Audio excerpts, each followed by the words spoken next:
Buenos días, buenas tardes y buenas noches. Nos encontramos en nuestra lección 2 de nuestra unidad octava, que ya estamos dedicando a la historia.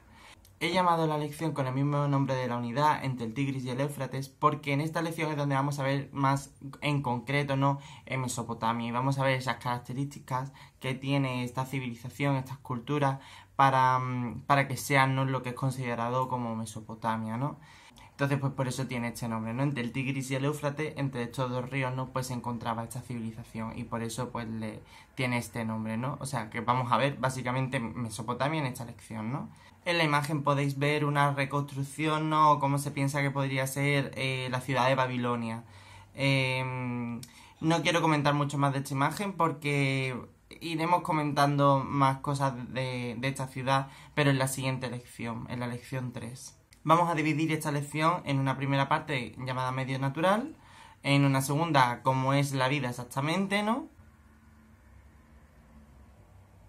y una tercera con la breve historia de Mesopotamia. Digo breve porque es bastante religiosa y bueno, me interesaba que supieseis algo, pero tampoco mucho, por eso digo breve.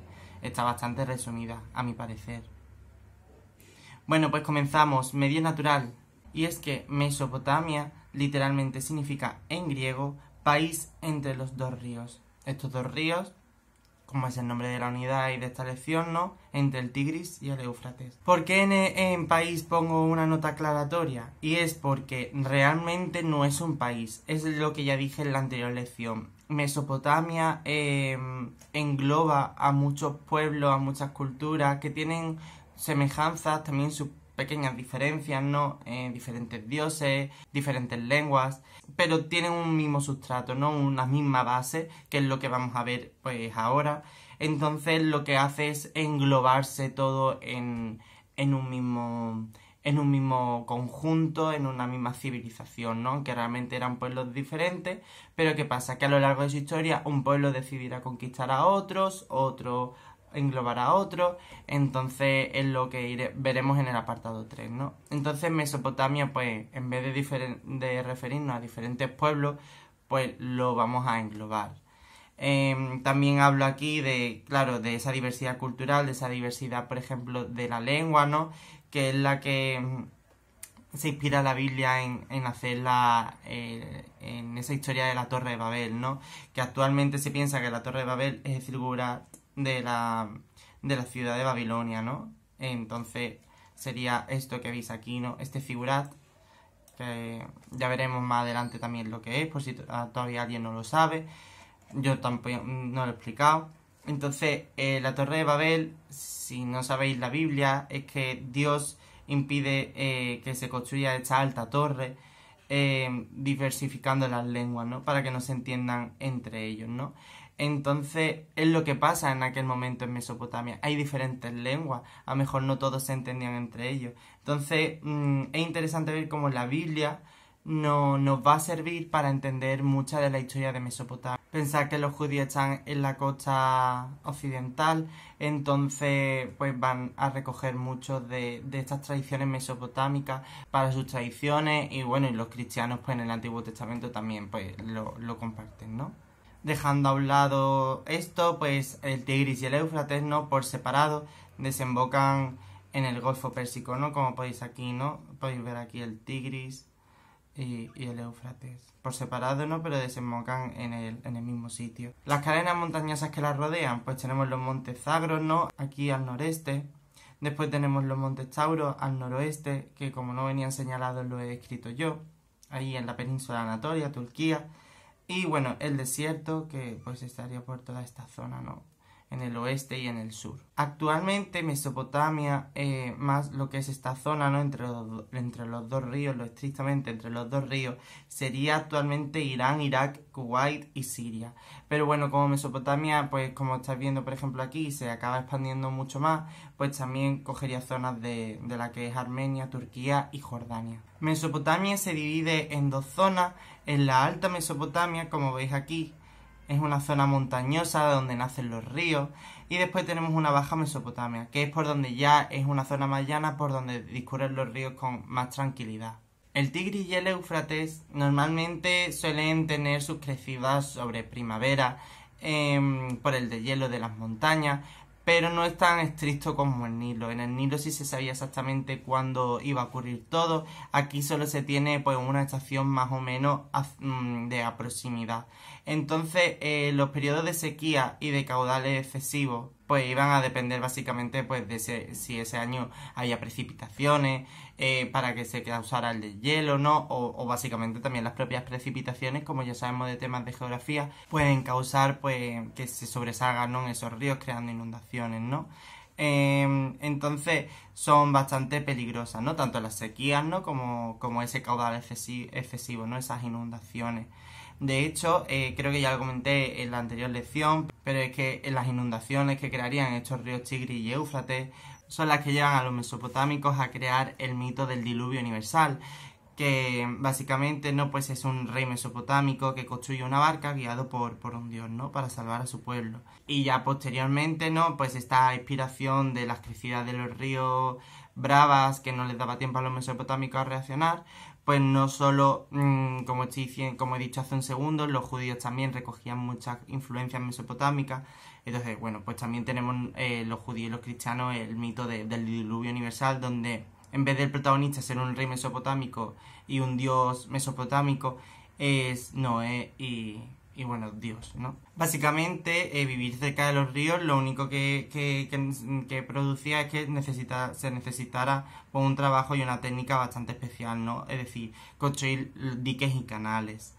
Entonces ya con unos diques y canales bastante buenos, ¿no?, pues ya como que merecía la pena vivir en estas llanuras fertilizadas pese a sufrir a veces de sequía o de grandes inundaciones, ¿no? Porque las llanuras fertilizadas pues al fin y al cabo eran bastante ricas. Aquí he puesto una fotografía de la tablilla del diluvio. Aquí es donde está escrito por primera vez el diluvio universal por parte de los mesopotámicos, en letra cuneiforme. Y es que se trata de la epopeya del poema de Gilgamesh, del que hablaremos un poco más adelante. Esta tablilla que narra la primera epopeya, ¿no?, el primer relato heroico de Gilgamesh, está en el Museo Británico de Londres, en Reino Unido. Pasamos al segundo punto, cómo se vive en Mesopotamia. Lo he dividido en pequeñas preguntas, ¿no? Vamos a ver primero cómo era la economía, ¿no? Acordaros, si os suena de la anterior lección, es porque en la anterior lección vimos las semejanzas entre Mesopotamia y Egipto. Aquí vamos a ver solo lo exclusivamente de Mesopotamia, que a lo mejor no se tiene por qué dar en Egipto. Entonces, ¿cuál es la base de la alimentación en Mesopotamia? Y es la cebada, es decir, el cereal. Después de hortalizas tenemos que destacar la cebolla, la lechuga, el ajo, etcétera, etcétera. Y de ganadería, animales como vacas, ovejas, cabras y asnos. También sabemos por lecciones anteriores que la artesanía ya se va abriendo en un gran abanico de diferentes objetos, de diferentes manualidades, ¿no? Entonces, bueno, pues encontramos el barro para hacer esas vasijas, ¿no?, esa cerámica. También se hacen pues esos tejidos de lana. El cuero se usa para las sillas de montar, para los escudos, etc. Esto después se vendía y se creaba ya, pues como vimos, el comercio. Del comercio teníamos materiales que nosotros en esa zona no teníamos. Y en Mesopotamia lo que no había era piedra, madera y metales, que era lo que obtenían pues del comercio con otra gente pues del exterior. Por ejemplo, Egipto. ¿Cómo era la sociedad mesopotámica? Pues lo que debéis de saber principalmente de la sociedad mesopotámica es que era muy, muy, muy cerrada. No podías pasar de un escalón a otro. Pensad en algo así, ¿vale? Una pirámide, entonces en la base es donde más gente hay de ese rango y en la punta pues menos personas hay de esa clase. Y en la punta, ¿a quién vamos a encontrar? Al rey. Es decir, rey solo hay uno, es esa pequeña punta de la pirámide. Entonces, el rey es un humilde servidor de los dioses. ¿Os acordáis ya de la diferencia entre rey y faraón, no? Este señor pues tiene funciones sacerdotales, ¿no?, porque es un representante de los dioses y además es legislador, es decir, que dicta las leyes, es juez supremo. Y además también es jefe militar, es el que va a las guerras. Un rey mesopotámico no se va a quedar en palacio en guerra, ¿no? Pues en el siguiente escalón de esa pirámide vamos a encontrar a los sacerdotes, ¿no? Que ya vimos, ¿no?, que tenían ese poder de la administración. Y por debajo de esos sacerdotes ya vamos a encontrar los funcionarios, que también, como dijimos en la anterior lección, pues ayudarán en la tesorería y sobre todo en la escritura. También en estas primeras partes de las pirámides, ¿no? Vamos a encontrar esos grandes nobles, ¿no? Que forman parte de, pues, jefes del ejército, grandes comerciantes, artesanos y propietarios de tierras pues bastante grandes, ¿no? No cualquier agricultor y cualquier ganadero. El resto de la pirámide, ya en las zonas más bajas, en las zonas más grandes, donde hay más gente de esta clase, pues vamos a encontrar lo que es el pueblo libre, ¿no? Está formado este pueblo libre por campesinos, ganaderos y pequeños comerciantes y trabajadores de pequeños talleres, ¿no? Y yo aquí en negritas pongo esa cosa para pensar, ¿no? Hemos venido de una revolución neolítica donde la agricultura y la ganadería es la que ha creado el gran cambio en el mundo. Hemos pasado de ser nómadas a ser sedentarios, ¿no? Y es curioso, ¿no? Que gracias a estos ganaderos y estos agricultores son los que gracias a ellos se ha podido avanzar, ¿no? Pero y es curioso que gracias a ellos, ¿no? Pues son los que están en la base y sean los que viven peor, ¿no? Pero aún hay más gente abajo de ese pueblo llano. Y es que vamos a encontrar a los esclavos. Y es porque al empezar las batallas y las guerras, pues los que sobrevivían a estas batallas, pues se cogían y se llevaban pues a la tierra del vencedor, ¿no? Y allí pues eran propiedad del gobierno y se vendían y se usaban también para como si fuera un objeto más de comercio. Y es lo que tenéis aquí, ¿no? Aquí arriba estaría el rey, pues la nobleza, ¿no? Esa gente que he dicho, esos jefes del ejército, esos ricos artesanos, comerciantes, tendríamos los sacerdotes y sus funcionarios, y ya pues en los últimos escalones, ¿no? El pueblo, y ya por último los esclavos, que los esclavos pues no tendrían ningún tipo de derecho. He querido hacer un pequeño apartado para la mujer. No me gusta dar un apartado exclusivo para la mujer porque es que parece que es algo aparte, ¿no? Pero es que sí me viene bien hablar de ella de una manera exclusiva porque es real que la mujer en Mesopotamia estaba plenamente integrada en todo tipo de actividad. Una mujer podía ser comerciante, una mujer podía ser escriba, una mujer podía ser sacerdotisa, podía hacer lo que quisiera, no tenía ninguna frontera en el tipo de trabajo, ¿no? Pero es verdad que la ley, como veremos un poco más adelante, era muy diferente con ella.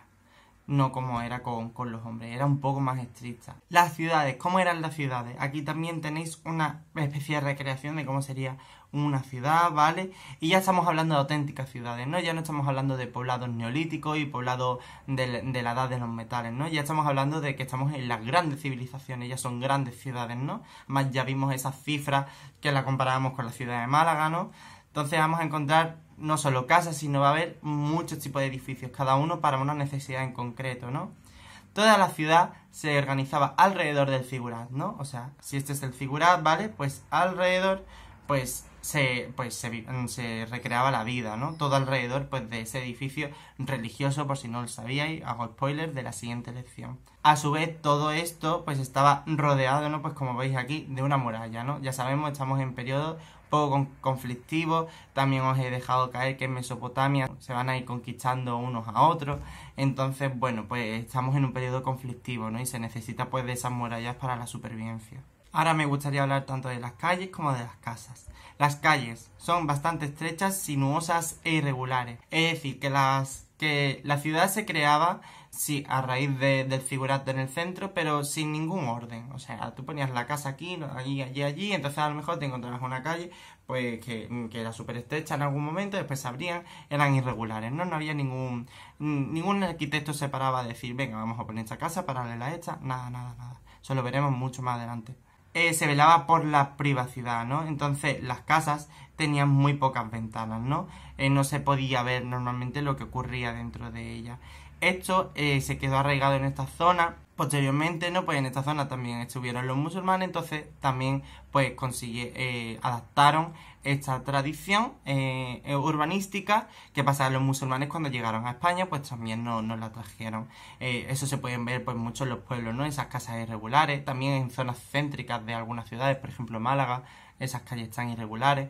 Y bueno, pues en los pueblos también se puede ver mejor, ¿no? Esas casas con menos ventanas, ¿no? Esa mayor privacidad. Las calles además no estarían pavimentadas, es decir, no habría la misma tierra, sería el suelo, no habría como una acera ni una carretera, ¿no? Y además no tenía sistema de drenaje. Por si no sabéis lo que es el drenaje, os hice aquí la aclaración, que es, según la RAE, dar salida y corriente a las aguas muertas, o sea, el baño, y la excesiva humedad de los terrenos por medio de zanjas o cañerías. Básicamente, no tenían cañería para tirar el agua de las cosas que se hacen en una casa. Un popó, un pipí, un lavarte las manos, un hacer la comida. Entonces, todo se tiraba pues fuera de la casa para no comerte todo ese olor. Entonces, claro, pues imagínate, mientras que las calles no están pavimentadas, pues serían tierra y le echas ese agua, pues imagínate el olorcillo de la calle ahí bien fresquito. En las casas eran de adobe, que si no sabéis lo que es adobe, que es lo más normal, también os lo he puesto aquí. El adobe es una mezcla entre barro y paja, a la que después se le daba pues esa forma de ladrillo. Este material era muy pobre. De hecho, normalmente el adobe no se descubre en una excavación arqueológica porque es un material tan pobre que se acaba destruyendo. Pero al ser también un material pobre, normalmente se usaba pues para las casas, ¿no? Para las cosas más corrientes. Por eso también las casas, las casas corrientes no se suelen encontrar y se encuentran los grandes palacios, ¿no? Porque tienen materiales mejores. Entonces, pues esta pobreza, para disimularla, ¿no? Pues esas casas se pintaban. Las casas tenían dos plantas, ¿vale? Uso esta imagen, más o menos, esto es una representación de Mesopotamia. Por ejemplo, el adobe suele ser de color marrón, y aquí habéis visto pues que esta casa está pintada de color blanco. Las casas tienen dos plantas, como estáis viendo ahí. Una primera planta sería básicamente un patio, un establo, ¿no? Para esos animales de esa ganadería, ¿no? Y ya en la segunda planta ya encontraríamos lo que son las habitaciones donde se vivía. Al ser la casa muy oscura por tener pocas ventanas, no se piensa que se hiciera muchísima vida hogareña.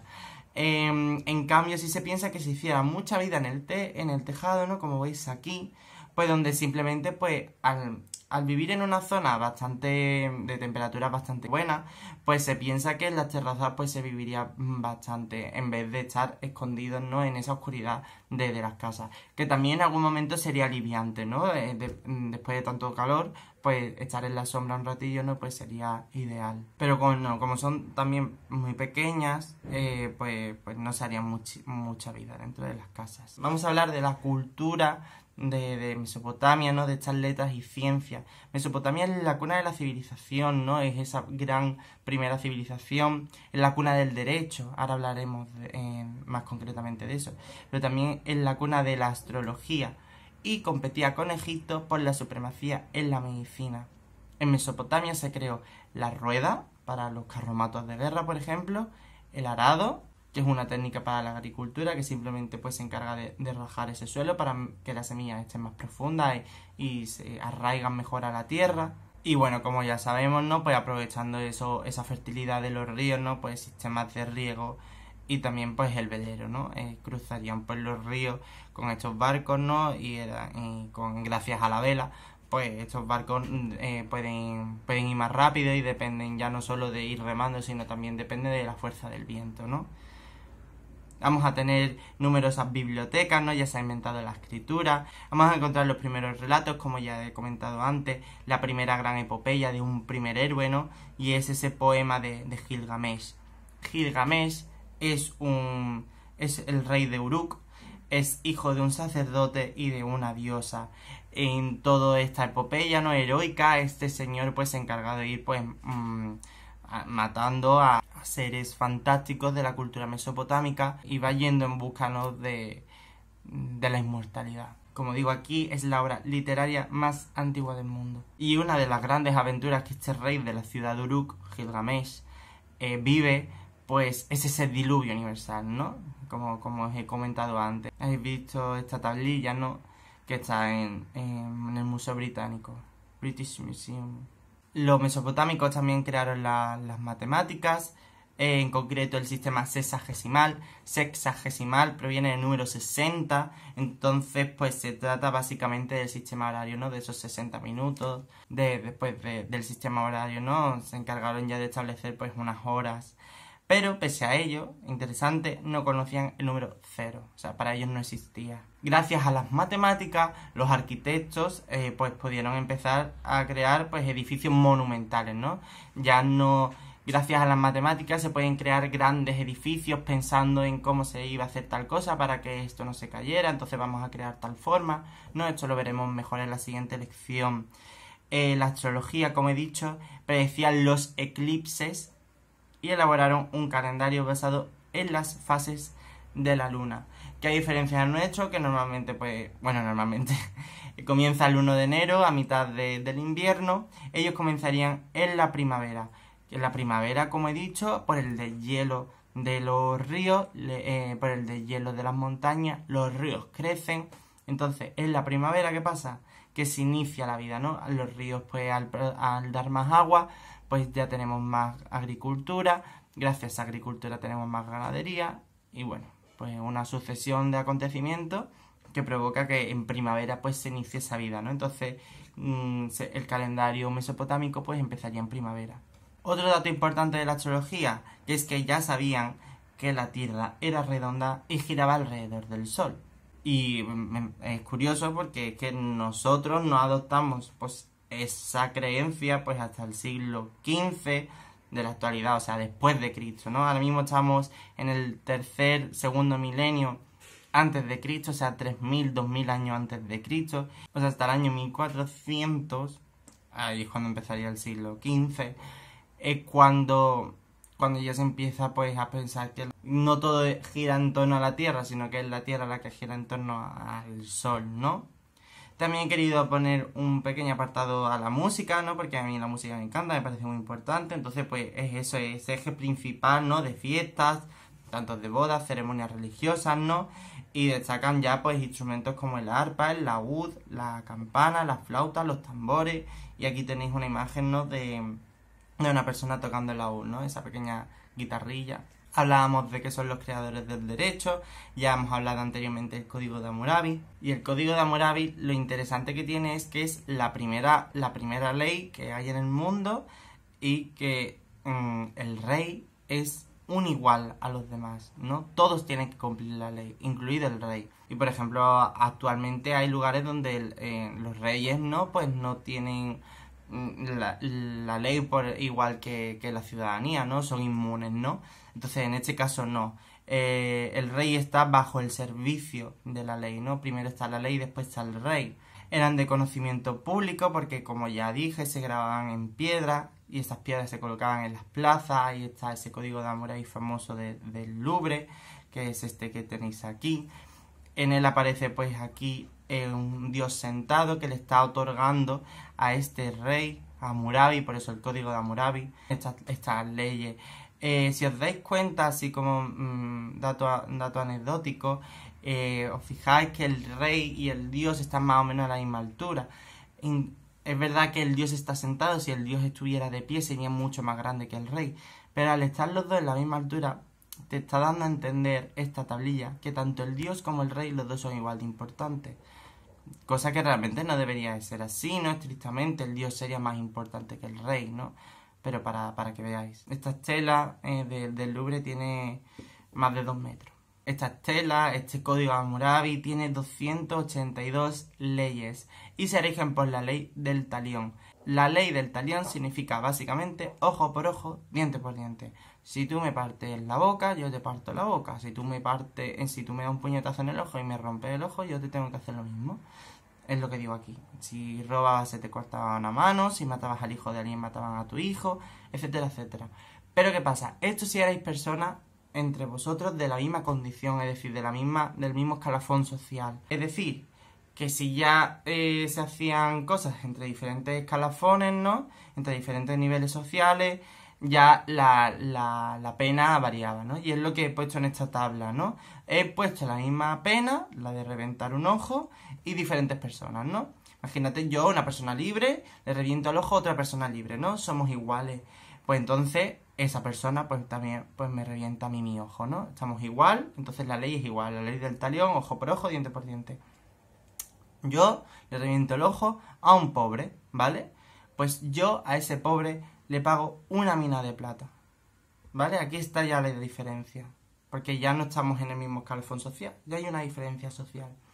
Le reviento el ojo no a un pobre, sino a un esclavo de alguien, ¿no? De un hombre libre. pues le tengo que pagar a ese hombre la mitad del valor del esclavo, ¿vale? Para que veáis las pequeñas diferencias de esta ley, para que veáis también esa radicalidad, ¿no? entre diferentes escalafones sociales, entre diferentes partes de esa pirámide, de esa escalera de la sociedad, ¿no? Aquí es donde vengo a hablar de las mujeres, y es que las mujeres en la ley del Código de Hammurabi están bastante... Es curioso, ¿no? Tienen toda la libertad de poder trabajar donde ellas quieran, pero en la ley están muy reducidas a la sombra, están muy apartadas, y es que muchas de las agresiones en que se le hacen a las mujeres se perdonan con un pago, no se hace ese ojo por ojo, ¿no? Esa ley del talión, y además el pago es bastante reducido en comparación a los hombres. Y si es la mujer la que hace algo malo, ¿no? Sus castigos son más severos de lo normal. Un ejemplo es que si una mujer era violada, pues se la casaba con su agresor. Esto, por ejemplo, también se acaba recogiendo en el Antiguo Testamento, ¿no? Para que veáis cómo ese Antiguo Testamento no recoge ya no solo el diluvio, sino que también recoge cosillas de este Código de Hammurabi. Hablo de la homosexualidad, ¿vale? Y es que la homosexualidad, tanto masculina como femenina, se practicaba en ritos sagrados de los sacerdotes. Pero es curioso, ¿no?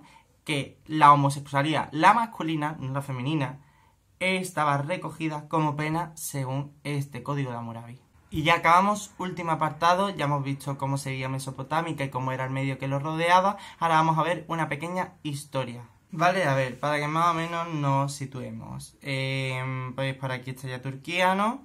Esto es el canal de Suez y entonces toda esta zona sería Egipto. ¿Qué pasa? Esos circulitos, ¿no? Pues lo he dibujado a modo de... son ciudades, ¿no? Cada ciudad, ¿vale? Cada circulito pensad que es una ciudad, ¿vale? Su muralla y dentro de la ciudad. Primera parte en la que se divide la historia de Mesopotamia. Y la primera gran etapa de la historia de Mesopotamia se conoce como protodinástico, de 2700 a 2350. Proto hace referencia a primer y dinástico de dinastía de reyes, ¿no? Entonces, los primeros reyes, ¿no? Aquí en este momento, entre el 2700 y el 2350, cada ciudad, cada circulito que veis ahí, es independiente. O sea, cada ciudad es su propio estado. Cada ciudad es como un país. Y a lo largo de todos estos años habría conflictos y alianzas entre estas ciudades, ¿no? Una se conquistaría a otra, otra se aliaría a otra para ir en contra de una, etc. Las ciudades más importantes a destacar: Uruk, Kish, Ur, Lagash y Huma, ¿vale? Son las ciudades que se crean en este protodinástico. En el 2350 entramos en el Imperio Acadio. ¿Acadio por qué? Porque tenemos la ciudad de Akkad.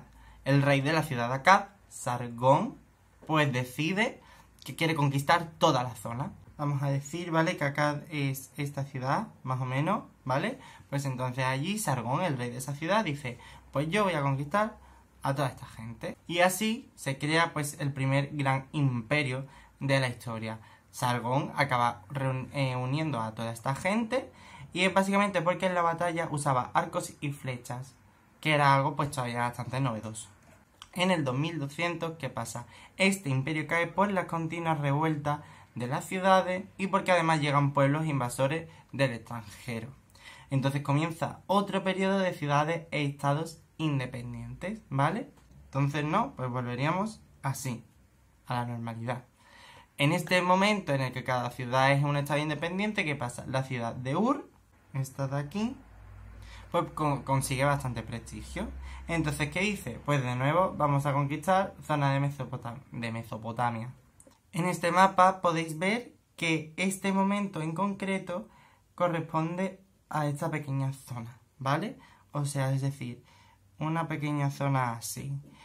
Es decir, la conquista sería bastante pequeña y es porque es bastante breve el tiempo en el que el Ur puede conquistar las demás zonas, porque de nuevo aparecen pues los invasores del extranjero y acaban pues acabando con este segundo imperio. En 1900, ¿qué pasa? el rey Hammurabi, el del código de Hammurabi, que es rey de Babilonia, que Babilonia es esta de aquí, ¿vale? Pues igual, decide hacer el tercer imperio, ¿no? Vamos a seguir conquistando Mesopotamia, vamos a seguir conquistando las demás ciudades. Y eso corresponde, ¿no? Pues a esta zona, ¿no? Que estáis viendo aquí en este mapa, ¿no? Más o menos esto, ¿no? ¿Qué cosas nos aporta Babilonia aparte de las leyes? Pues nos aporta ese poder naval, una gran administración y sistemas de regadío muchísimo más mejorados para esos ríos, ¿no? ¿Cómo acaba en 1594 este imperio babilónico? Porque son derrotados por los hititas. Los hititas son estos de aquí, ¿vale? Derrotan a Babilonia, pero aunque lo creáis, los hititas al derrotar a Babilonia no se establecen en ese lado. Se retiran a su Turquía, ¿no? Y allí se quedan. Al ya no haber pues un gran imperio, los casitas, un pueblo de la zona, pues decide pues también pues, hacerse con el sitio, ¿no? Y volver pues a conquistar pues todas estas zonas. Estos años son bastante prósperos porque los casitas destacan por un gran comercio, ¿no? En el año 900 a.C., la ciudad de Asur es esta de aquí, pues decide también lo mismo, hacerse con el poder de toda Mesopotamia, ¿no? Este es el mayor momento en el que Mesopotamia obtiene más territorio, ¿no? Es lo que veis aquí con ese color verde. Llegan hasta Egipto, como podéis ver. Y todo esto, ¿por qué lo consiguen? Porque tienen unas grandes tácticas de guerra y de violencia, ¿no? Bastante crueles. En este momento se crean los jardines colgantes. Si no sabéis lo que es, no os preocupéis, lo vamos a ver en la siguiente lección. Solo es para que lo hiléis. Los babilonios, recordad ese tercer gran imperio, esta ciudad de aquí, pues no está contento, ¿no? Pues con este imperio, ¿no? Este imperio asirio. Por cierto, no he dicho que asirio, bien, no sé si se lo he dicho. Asirio proviene pues que esta ciudad se llama Asur. Igual que pasaba con los acadios, que provenían de la ciudad de Akkad. Y babilonio por la ciudad de Babilonia. Pues los babilonios básicamente están bastante enfadados con los asirios, entonces dicen, vamos a aliarnos con otros pueblos, con otras ciudades, y pues acaban quitándole el trono al rey asirio. Este rey babilónico que lo consigue es Nabucodonosor II, y es el que construye, ¿no?, esta torre /ciudad de Babel. Este es considerado el último imperio mesopotámico porque en el 539 a.C. toda esta zona de Mesopotamia es conquistada por los persas, en concreto por su rey Ciro el Grande. Los persas, que vienen más o menos más de allá, pues llegan y se hacen pues con toda esta zona, también con Egipto. Ya como veis aquí, ¿no?, toda esa zona lo consiguen los persas también han cogido parte de Grecia, ¿no? Entonces los persas van a convivir al lado, a un al lado del otro, con los griegos, ¿no? Lo veremos un poco más adelante. Será entonces Alejandro Magno, monarca griego, helenístico, cuando en el 331 derrota a los persas en la batalla de Gaugamela e los engulle, ¿no? Entonces los persas están dentro de la gran Grecia helenística. Con el paso de los años, a mera curiosidad, ¿no?, para que sepáis qué ocurre actualmente con estas zonas, ¿no?